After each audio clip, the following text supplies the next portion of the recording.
I'm Lisa Silmser, and I teach in the CAPS-GS program in the Masters of Arts in Teaching, the Special Ed Master's program, and the Education K-12 program.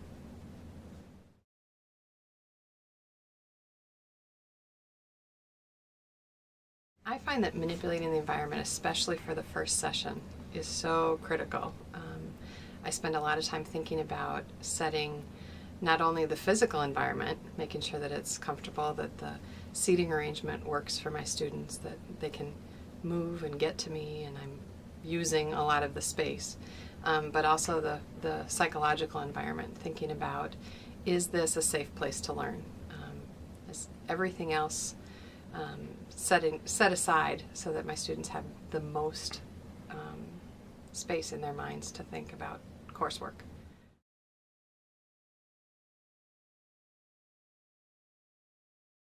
There's a lot that I will do, especially again in that first session. Some of it is certainly very manipulative on my part, but I think that actually maybe is just intentional. Maybe I should phrase it as intentional. I try to get to the class early so that I'm there and present in the room. And although I'm fiddling with things and getting set up, I'm really there to interact with my students. I'm really there to say hello to them as they come in the room. I don't leave that pregnant pause. I talk to them right away because I want them to immediately feel comfortable in the room. I work hard to make sure that they're interacting with each other. So things like having table tents for everybody, and not just that they're written on the front side for my sake, but they're written on the back side as well for those around them, is a strategy that's simple, but encourages students to use each other's names, to know each other, to recognize that we're a community of learners, and that sets a climate tone in the room. I use the walls of my classroom. That's something really that elementary school teachers know and use beautifully. When you walk into an elementary classroom, you know what that teacher believes in, that you know that those students in the room are represented. And at college, I think we forget that. By the time they're graduate students, we become a little sterile. Let's just deal with the content. And I've realized that my students appreciate when we use the classroom walls, when I put up posters, when I make sure that I'm using the whiteboard, the one on the front of the classroom, the one on the back of the classroom, anywhere that I can, creating that environment of this is our space, this is where we learn. I've had some interesting situations with arranging furniture. Sometimes the classrooms we inherit are not in the best situation for adult learners. They need a chair that's comfortable, it's adult-sized, and has enough space for all the gear they bring with them. And so I'm pretty quick to change the space, move desks, have my students help me. Let's move all of that out of the way to get better space here where we can learn. And I encourage them to move around the room throughout the course, because students, especially adults, get very territorial. This is my desk, this is my space. And although I want them to have a comfort zone, I also want them to get up and move and be a part of all of our classroom. The semicircle is probably the easiest room arrangement for adults. They're comfortable with that. They can see everybody, and it doesn't put anyone in the center. It probably puts the teacher in the center, and that really is comforting for them. Personally, I like to move them from that semicircle eventually, but we start there. I'd like to move them to groups so that there isn't the stage on the stage. I don't want to be, the expert up front. I certainly have things to share, but adult learners have a lot to share as well, and I want them to see that in each other. And a group arrangement, tables where they're facing each other, for certain activities anyway, is really helpful. One of the ways to manipulate the psychological environment of the classroom is to make sure that students are engaged with each other. Adult learners, I have found, come to the classroom thinking they're going to engage with me and don't really realize that they're going to be engaging with other students. And so there's a lot that I need to do to set that and make it work. It happens usually right away in class. If I wait until session 2, then they expect that, oh, Lisa's just going to lecture and I can come and sit back and relax and take it in. Whereas if I start my session 1 with some engaging activities between students, usually it's introducing themselves to begin with, trying some different routines, some grouping strategies, mix, pair, share kinds of structures. I have a clock appointment strategy that I use a lot. Right in the first half hour to hour of a class, we'll set up an appointment so that everyone has, if I call out 2 o'clock, everyone knows who their 2 o'clock appointment is, and they'll go off and chat with 2 o'clock. What happens by having a structure is that I'm not the bad guy, the structure is. They can be upset that, oh gosh, we have to go get up and talk to somebody. But that usually fades away once they're actually engaged and sharing information. And so I use that structure. There's quite a few different things that you can set up that are comfortable for you. And then students know, oh, we're just going to do that clock appointment. That's not stressful. I can do that. And they get up and talk to someone new in class, and it really sets a good tone.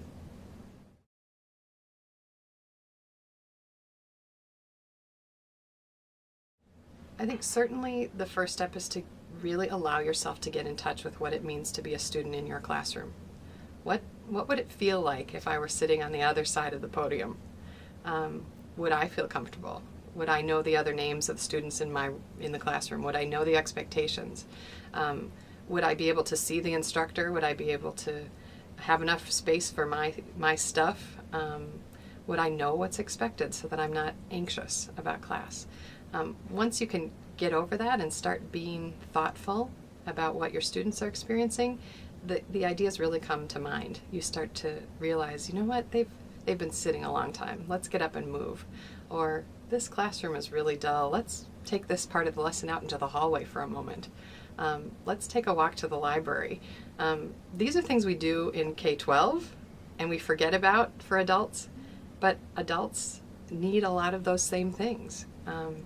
So I would certainly just start with being really thoughtful, especially about your first session. What can I do in my first session to set a tone that's physically and psychologically safe for my students?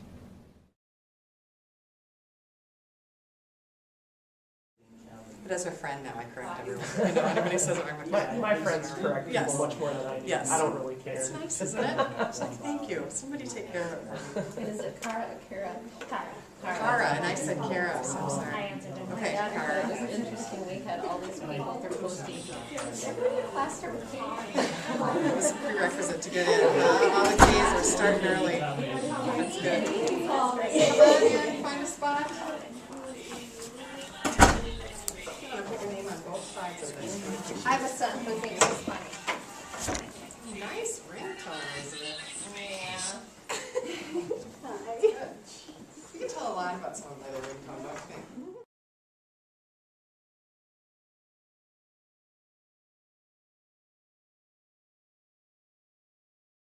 What you're about to see then is a special ed course. It's the prerequisite course, so these are people who have had no experience yet with any of their graduate school program. They're new to Bethel, they're new to this whole endeavor, and usually they come in pretty anxious. And so I spend a good amount of time during the first session of their first experience helping them get to know each other so that they recognize that, you know, other people just like me from different backgrounds, different scenarios are feeling the exact same thing about can I really do this? Is this going to work out? And we start with a lot of community building, just a lot of getting to know each other and getting to know me.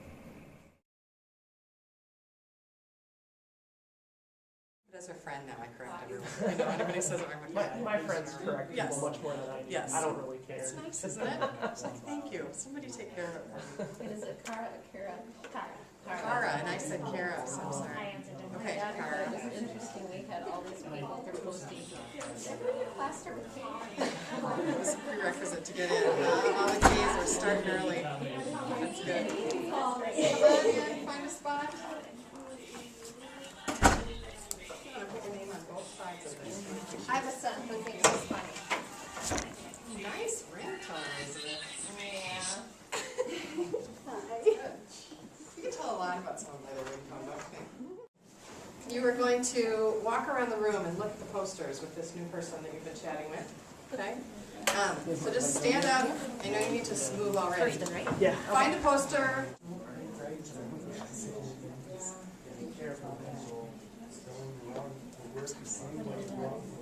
Go ahead and move to the next one.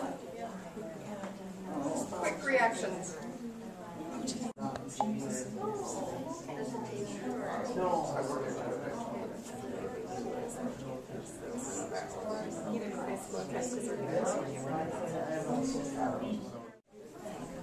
Thank you.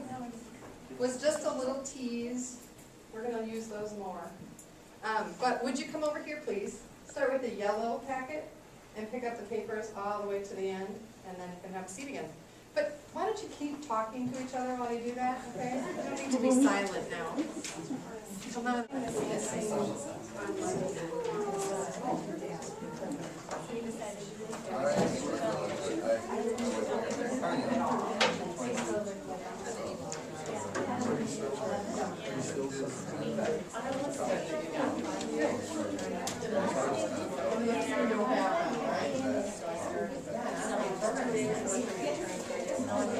By getting you comfortable with the people around you, I now have competition. Because now you want to chat, and that's good. I want you to be comfortable engaging with the people around you. I'm going to encourage you to do that throughout the course. But there will be times too where I need your attention. So now is one of those. I feel badly. I don't normally start class with all of those rules and get your parking permit and here's how you buy books. And, you know, when you welcome someone into your house, you wouldn't start with, you know, here's the bill for this evening. But I guess that's how it worked out. So let me start by saying my name. It's Silmser on the last name, if you care. It's spelled kind of strangely. Yeah, that L is silent. It really throws people. But Lisa is not, the L is not silent. So please just call me Lisa. It's much easier. If you need to call me Mrs. Silmser, you're welcome to. But I'm working on my doctorate. I'm not Dr. Silmser yet. So actually when you call me Dr. Silmser, it just makes me get the shakes. So avoid that if you can. Although I'll choose to think of it as a compliment, but I'm not there yet. So Lisa would be just fine. Okay. Some quick introductions. You are in the right class, I hope.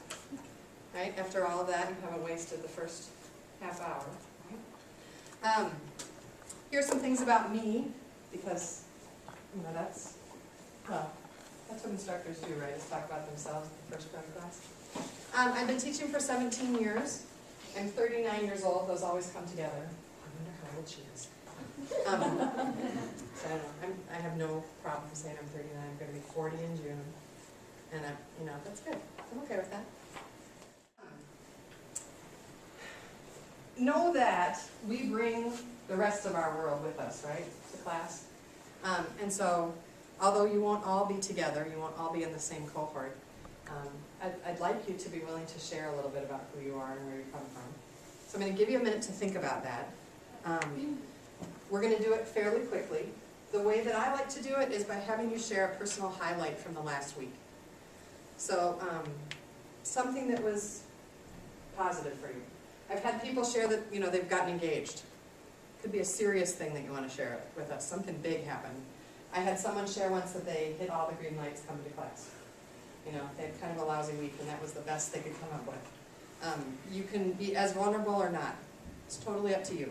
I'm going to keep you to about a minute time, though. A minute or shorter. Okay? So, who wants to start us out? Personal highlight from the last week.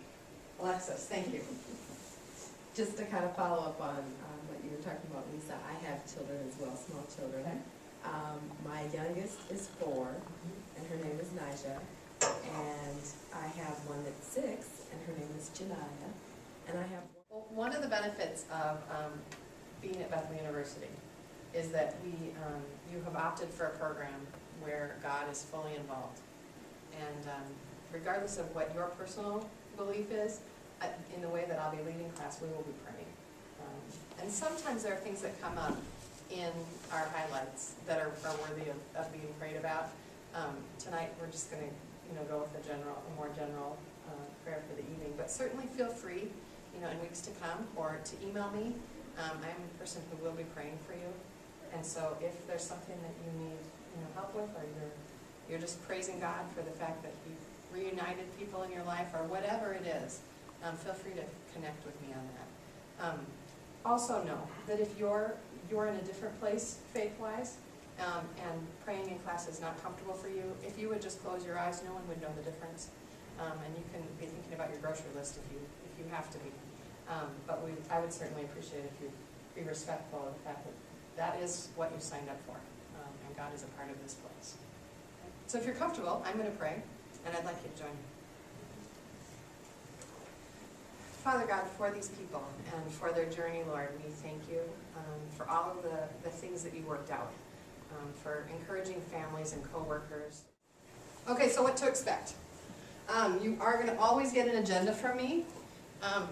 Certainly the way I do things is not necessarily the way other instructors do, so we're just setting the tone now for the next 7 weeks together. Okay? I would assume that a lot of things are going to be true of other instructors, but just know that this is the Lisa Silmser way. Okay? So you'll get an agenda. The reason I do this, sometimes we'll move things around, but these are the hot buttons for tonight. I know we want to try and get to all of this. I don't know when I put this list up if there's going to be a topic that we really dive deep into and you have questions. If something doesn't get dealt with tonight, we'll move it to next week. So it's not as if we have to get through this list to get home. I've had people say, shut up, don't ask another question because we got 3 more things. I certainly don't want that to happen, okay?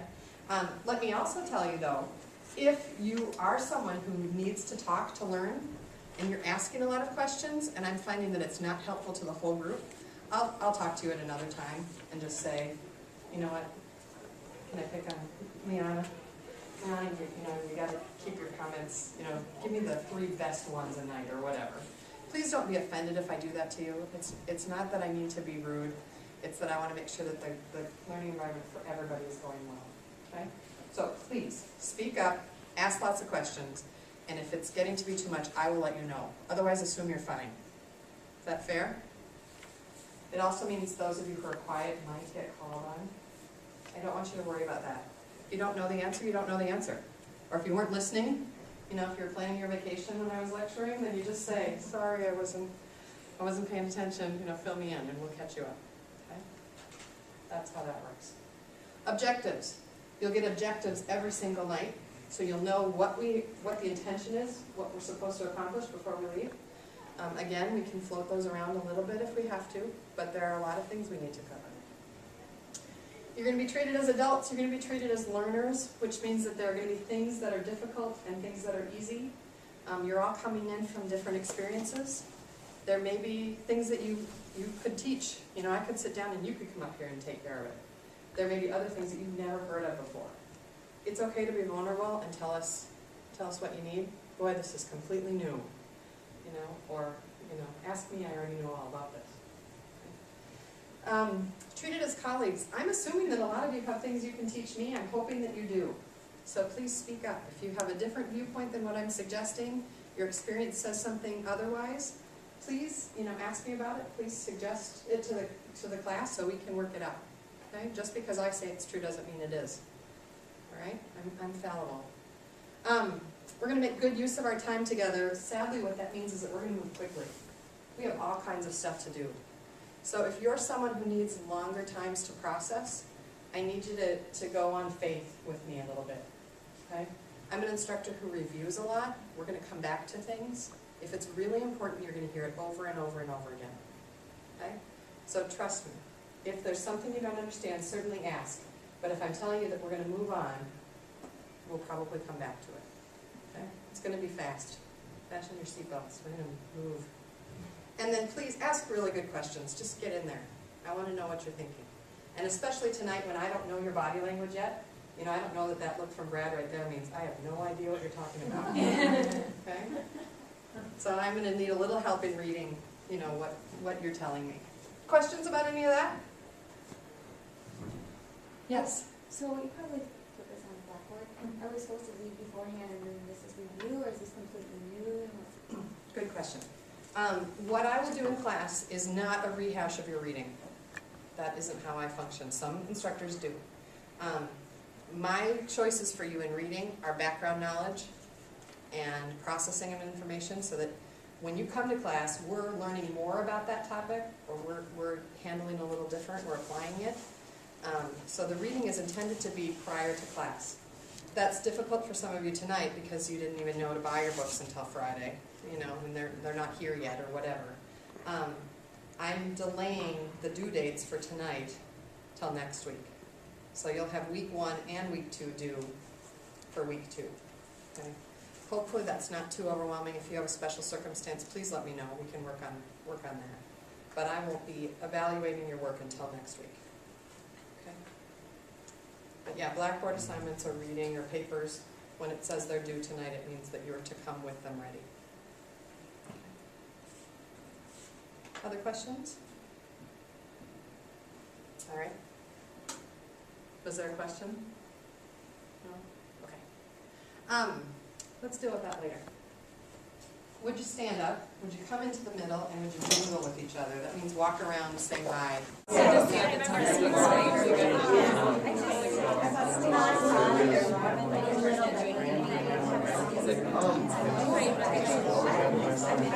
right, can I interrupt you, please?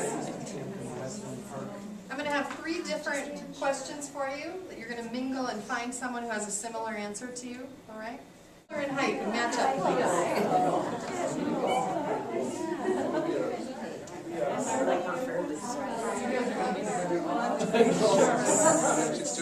My shoes.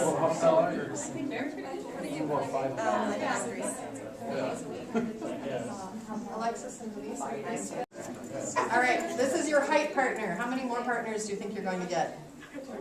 2 more, right? Because I said there were 3 questions, so we're going to have 3 altogether. All right? Now I want you in your minds to think of your favorite ice cream flavor. Okay? Favorite ice cream flavor. Just one? Just, I know. If you could only have one kind of ice cream forevermore, which one would it be? Commit. Okay? All right, you're committed. I'd like you to go find someone who matches with you. See if there's a match. All right, can I interrupt you? Can I interrupt you? So now, those of you who have not yet found your partner, Change your flavor. change your flavor. All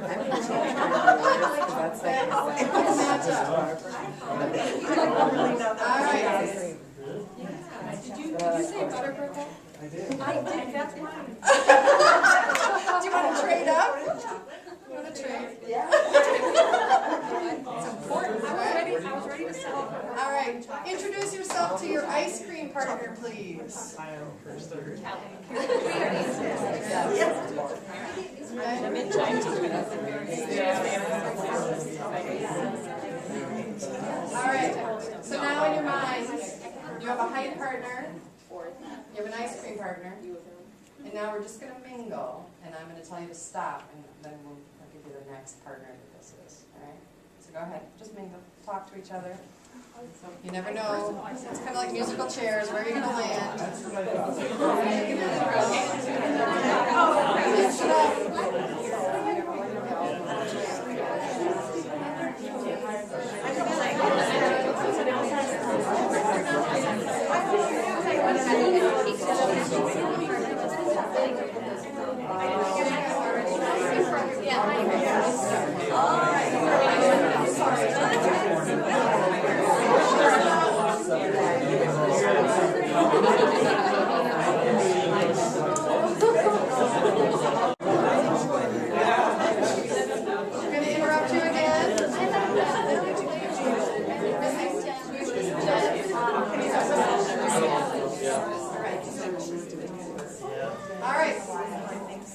Just partner up with someone near you and give them a big old high five and say, you're my high five partner.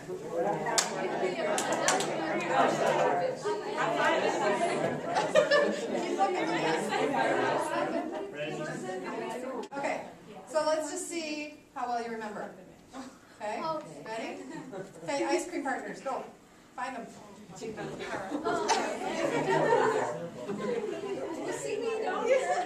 right, high five partners. It just needs to be done, doesn't it? All right, height partners.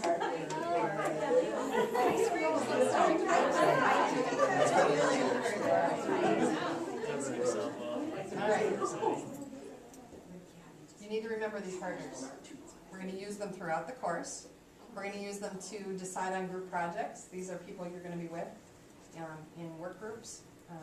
But for now, all you get to know is these are your partners. Okay?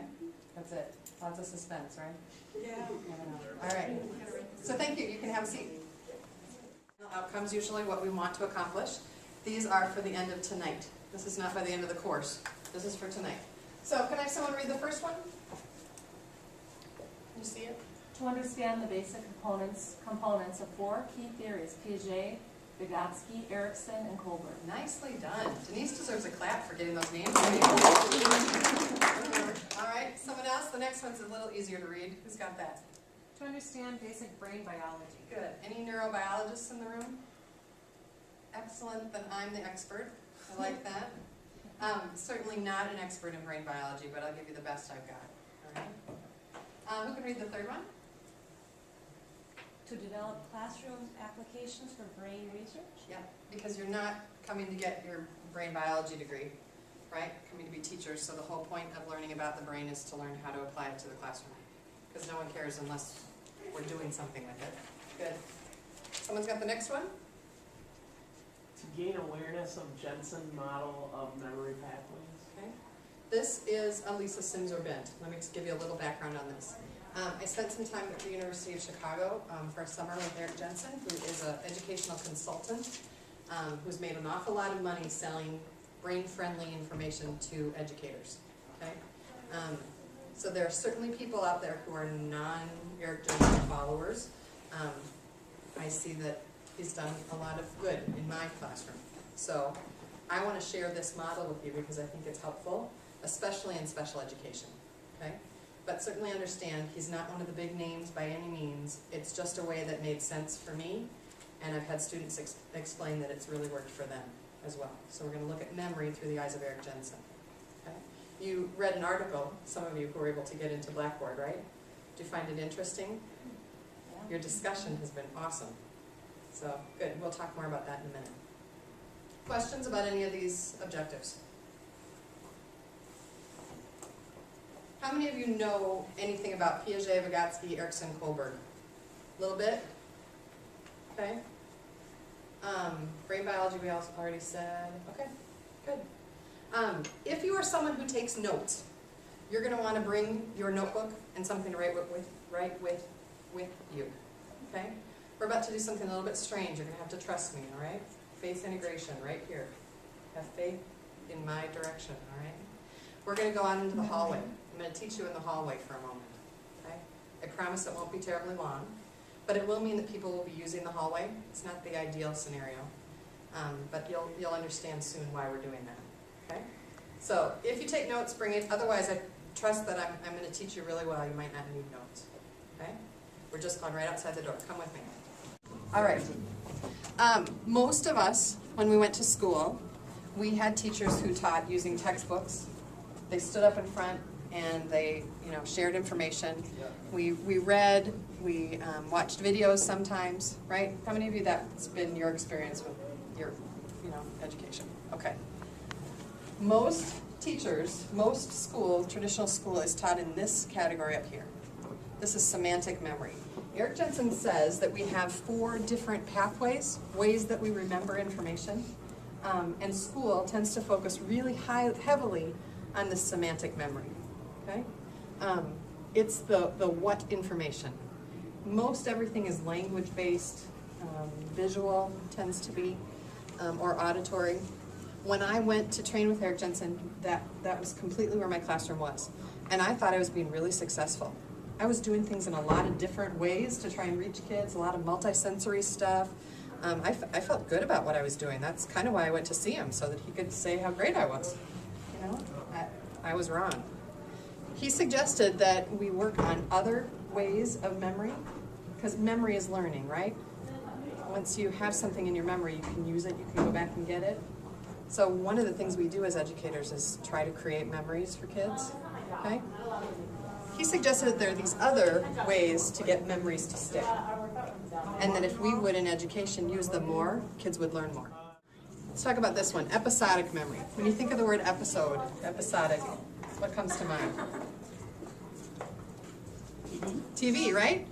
Right? A Seinfeld episode, right?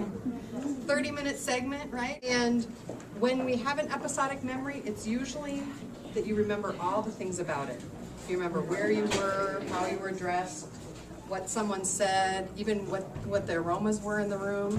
I put a birthday cake here because a lot of us have those kinds of memories associated with family celebrations, okay?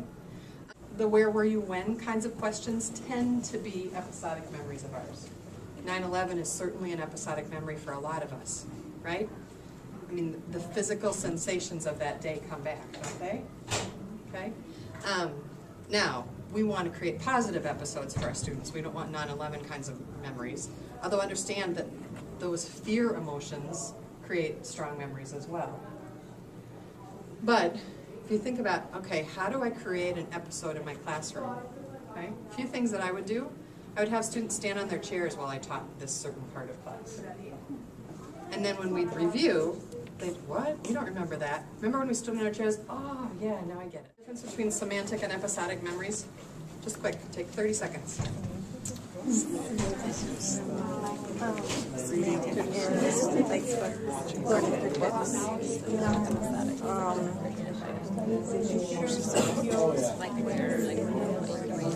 Episodic is more memory.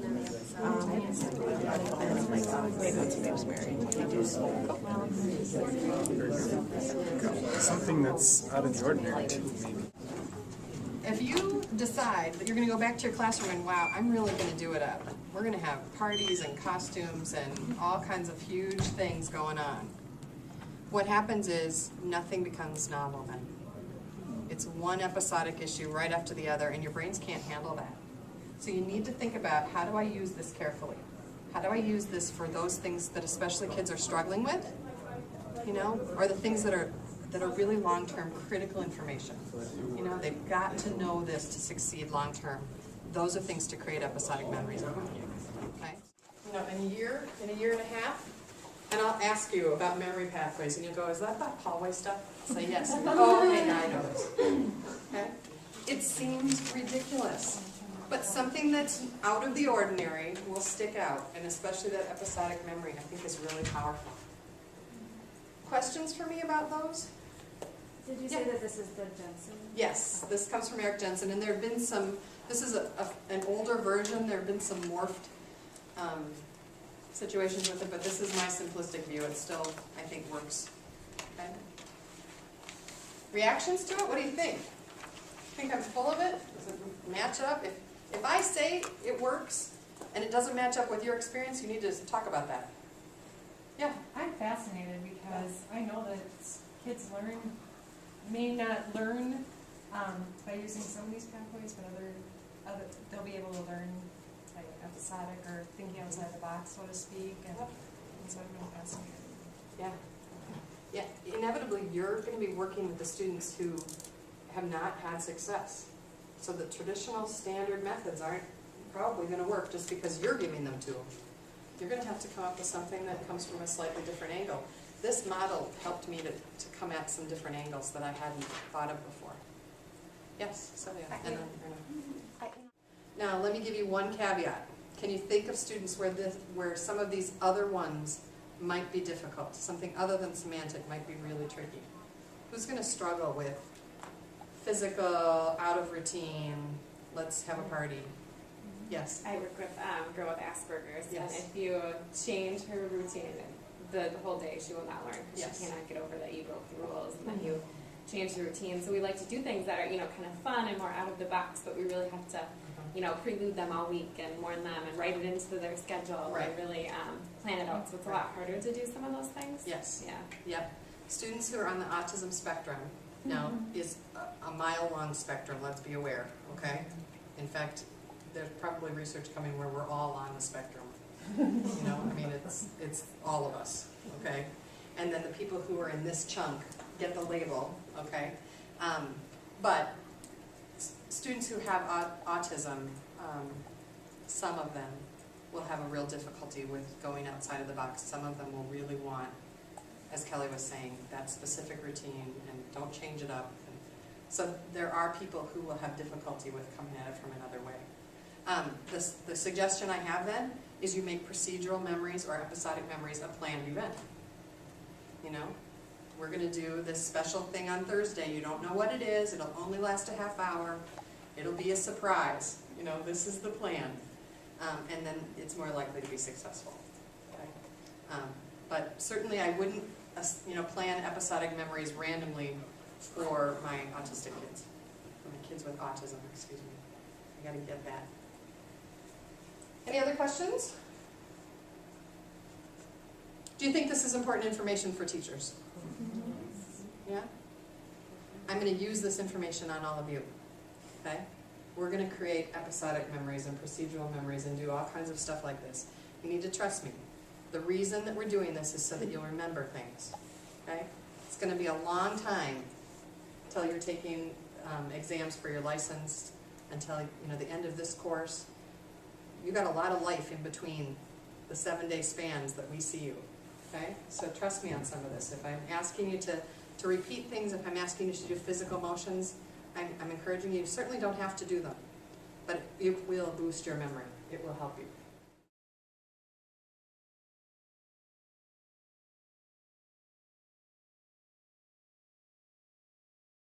I thought there was a lot that worked, a lot that went right that night. It's always interesting. You never know. It's based on the group of people and my mood that evening and my energy level, and the dynamics were right in the group. There was a lot of engagement, a lot of smiling. They were willing to share important things. They got up and moved when I said so. There were not groans, which there can be. Adults think, oh, God, do we really have to do this? And so there can be eye rolling sometimes. But usually once they do get up and are engaged with each other or asking questions or finding their partners, they're pretty happy about it. And I think it worked that night. We did go into the hallway for a portion of the class, and I certainly have had an experience where it's better outside of the classroom than that hallway. If you can find a spot to teach from that's not quite so full of interruptions. We had people coming through nonstop, and so I'd teach a little bit and then cue the group to come through. But when I talked with the class the following session, they all said that was memorable and didn't interfere with their learning. So, who am I to know? It's really all about them and what they get out of it.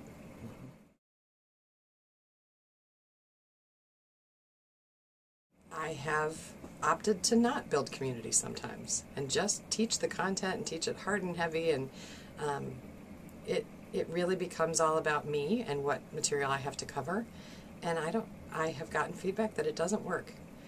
When I make the class about the learners, when we set the environment and I let them know, no, this is about you. You need to be comfortable, you need to be engaged, and I'm going to teach my heart out, but you have to be present and here in class. And doing those community building activities instantly remind them that they have to be present, they have to be engaged in class. And so I think we get more done. The feedback from students is that they learn a ton when we take the time to do those things. They're much more available to learning if we set the stage first.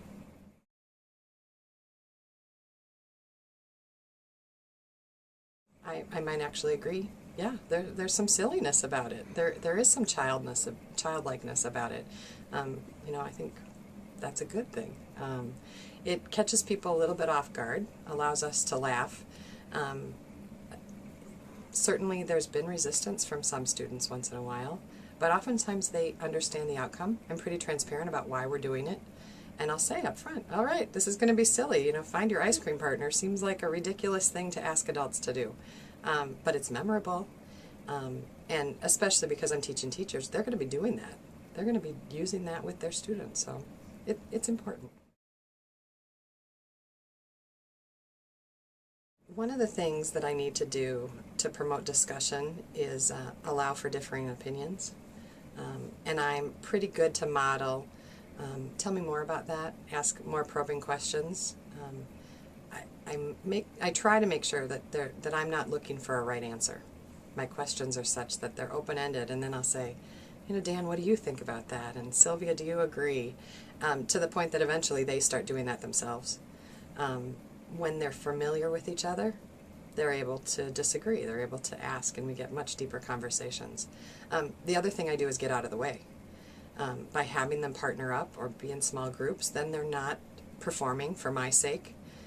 It's frustrating when learners will only look to me, all right, Mrs. Silmser, do you agree? Am I doing the right thing? No, share with the group. And so having them in small groups gets me out of the equation. For me, faith is an incredibly personal thing, and so I don't readily share that unless I'm feeling comfortable with the group I'm with. And I believe that to be true of a lot of my students, that we're taught not to talk about politics or religion as adults, stick to the weather. And in class, gosh, we need to get into difficult subjects. And so faith integration faith is a difficult subject for a lot of our learners. They're not used to talking about this. And so giving them a safety net, making sure that this is a comfortable place where we can disagree, we can have alternate views and accept that, even as Christians, sometimes a novel topic for people. That community building is necessary for them to feel safe to talk about faith.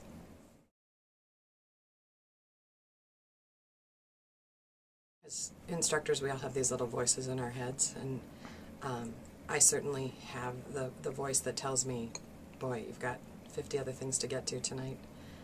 Really, are you going to take the time to hear about everybody's personal highlight from the week? There are times where I'm not as energetic, I'm not as engaged.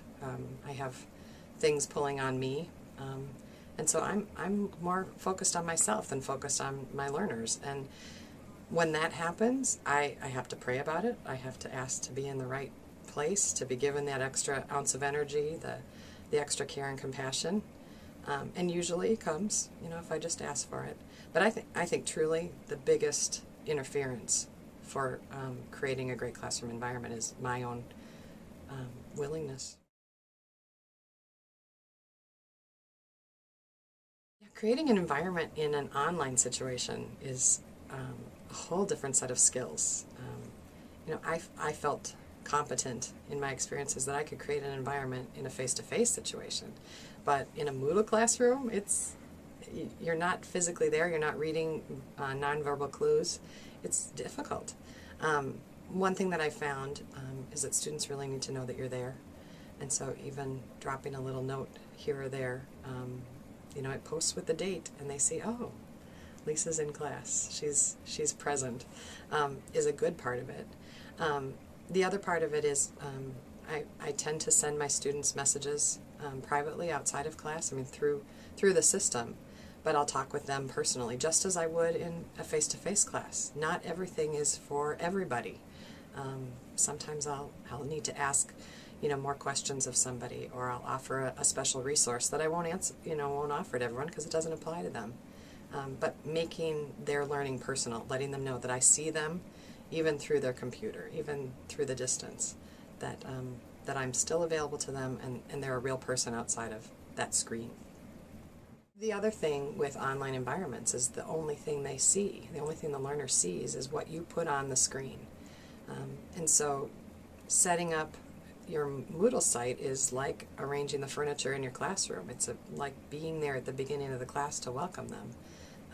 Where you put your announcements and how long they are, and whether or not the syllabus has all of the details already, or if you leave these giant holes that say, oh, more information to come, gives the impression that, well, I'll start class a little late today, I'm not quite ready for you. And that certainly doesn't create a learning environment that builds confidence in our learners.